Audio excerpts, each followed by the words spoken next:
Another insurgent campaign, another spectacular public implosion.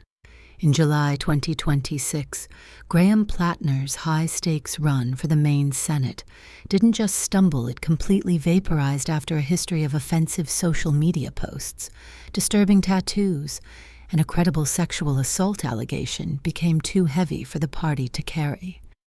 But this isn't an isolated political tragedy. It is a textbook replay of a human loop we run every single election cycle. Why do we consistently fall in love with leaders who carry massive glowing red flags? Why are highly intelligent voters repeatedly blindsided by characters who are biologically hardwired to self-destruct? Today, we peel back the campaign theater to expose the dark psychology of the dark triad in leadership and the cognitive glitches that make us easy targets for political predators. The magnetism of the modern narcissist. Meet Maya, a 34-year-old high school history teacher. Maya is sharp, politically active, and fiercely protective of her community. She values integrity, empathy, and systemic justice. Last year, when a charismatic political newcomer entered the local congressional race, Maya was instantly transfixed. The candidate was magnetic. He spoke with an unshakable, absolute certainty that made everyone else in the room look weak. He paced the stage without notes, confidently promising to single-handedly dismantle the corrupt establishment. Maya volunteered for his campaign, knocked on 200 doors, and told her family, "This man is a once-in-a-generation savior."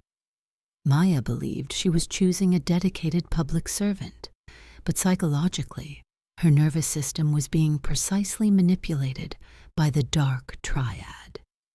In personality psychology, the dark triad is a trio of overlapping highly toxic traits: narcissism, Machiavellianism, and psychopathy.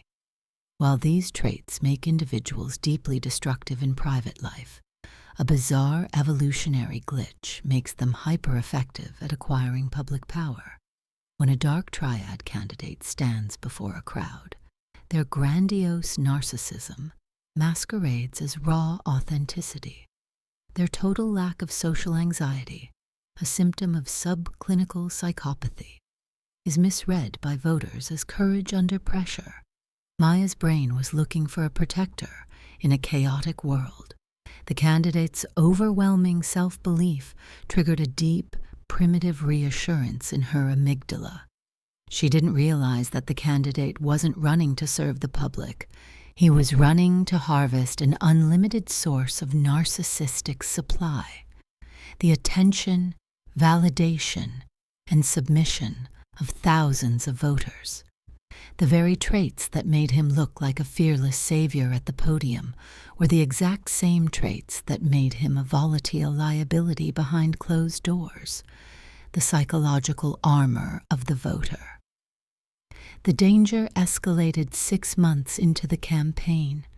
Investigative journalists uncovered a string of alarming past behaviors, a history of crude, aggressive online posts, shady financial transactions, and multiple allegations of erratic behavior from former romantic partners.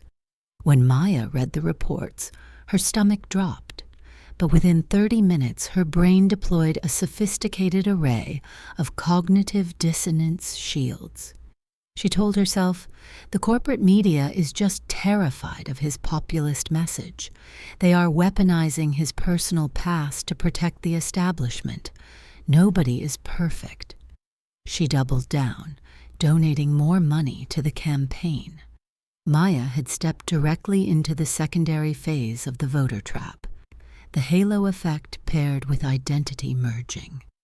The halo effect is a cognitive bias where our brain takes one positive attribute of a person, like their inspiring public speaking, and automatically assumes that all their other unseen traits, like their private morality or emotional stability, are equally beautiful. When the scandals broke, Maya faced a severe psychological crisis. Because she had integrated this leader into her own moral identity, admitting that he was flawed meant admitting that she had been fooled. To avoid the agonizing pain of internal contradiction, her mind chose to warp reality instead of changing its opinion.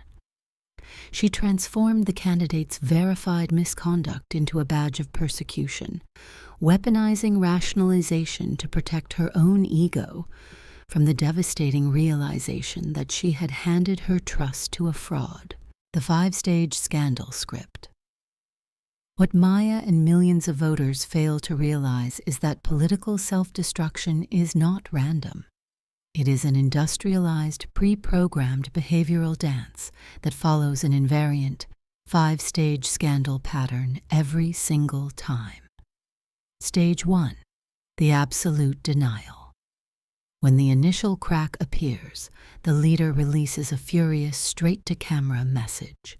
They claim the accusation is categorically false, fabricated entirely by ideological enemies. Stage 2. The minimalist concession. As objective data, screenshots, or legal documents surface, the absolute denial becomes unsustainable.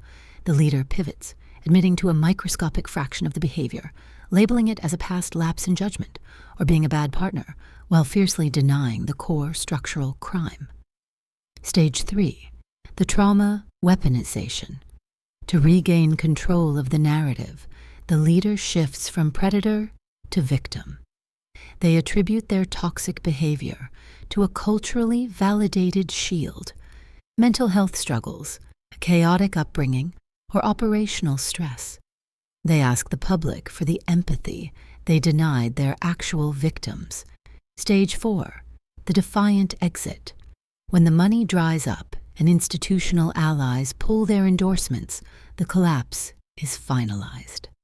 But the dark triad ego cannot handle a humble surrender.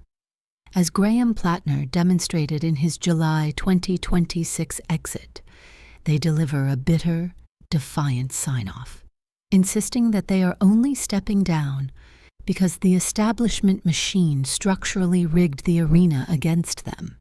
Stage 5. The resurrection pivot. They disappear into the shadows for 12 months, let the public memory fade, and quietly build a subscription network, a podcast, or an online commentary brand, monetizing their infamy to a hardcore core of grievance-driven followers who still believe the illusion.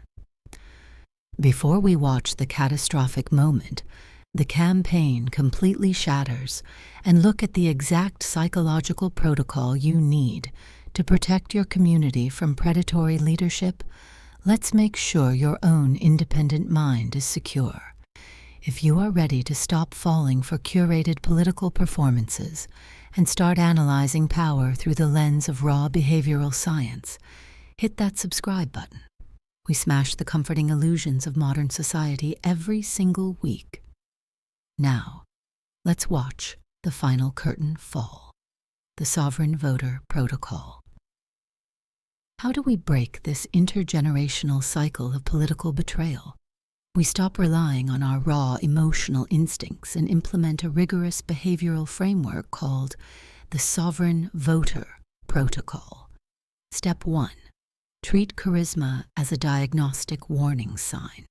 The moment a candidate makes you feel an intense, euphoric, emotional rush of complete salvation, step back. Real leadership in a complex society is boring, collaborative, and full of bureaucratic nuance. High charisma is often nothing more than the shiny industrial lacquer used to cover a profound deficit in personal character. Step 2. Implement the 3-incident law.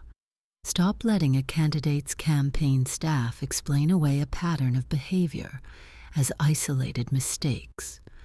If a person has a history of aggressive online text footprints, volatile past personal relationships, and contradictory public statements, believe the pattern.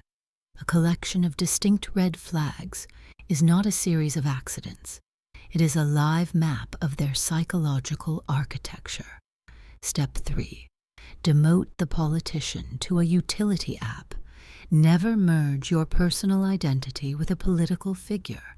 A politician is not a spiritual guru, a parent figure, or a reflection of your moral soul. They are a temporary piece of software hired to perform a specific legislative task. If the software is corrupted, full of malware, and actively crashing the system, you do not defend it. You delete it from the ballot and replace it with a clean iteration. The collapse of the Graham-Plattner campaign in July 2026 is a stark reminder that the greatest threat to a democracy is not the corruption of our politicians.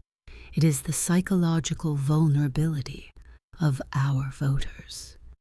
We keep electing people who self-destruct because we are too fragile to demand boring character over thrilling theater. We worship the grandiose performance because it allows us to feel powerful from the safety of the crowd. Stop letting political marketing boards run your emotional circuitry. Step away from the ideological echo chambers. Look past the beautiful speeches and realize that true political sovereignty isn't about finding a flawless savior.